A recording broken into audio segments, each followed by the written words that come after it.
नमस्कार प्रेक्षकांनो, स्टार प्रवाहावरील तू हे रे माझा मितवा या मालिकेच्या आगामी भागात आपण पाहणार आहोत की अर्णव हा देवाकडे प्रार्थना करतो, गणपती बाप्पा, मी माझ्या ईश्वरीला अशा अवस्थेमध्ये पाहू शकत नाही. तिला जर काही झालं तर मी जगू शकणार नाही. त्यानंतर आपण पाहतो ईश्वरी ही विचार करते, मला जे काही प्रश्न पडले आहेत त्या प्रश्नाचे उत्तर फक्त आईच देऊ शकते. मला काही करून या प्रश्नाचे उत्तर हवं आहे.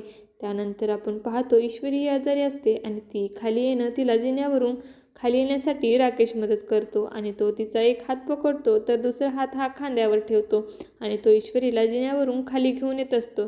तेव्हा तो तिला बोलतो, मी सिंदुरी जिलेबी बऱ्याच दिवसातून हे असं माझ्याजवळ आले आहे, आता हा चान्स तर मी सोडणारच नाही.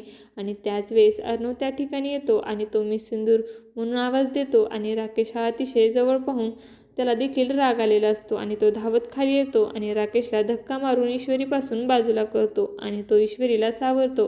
अर्णवने राजेशला धक्का मारलेला पाहून सर्वांना राग येतो.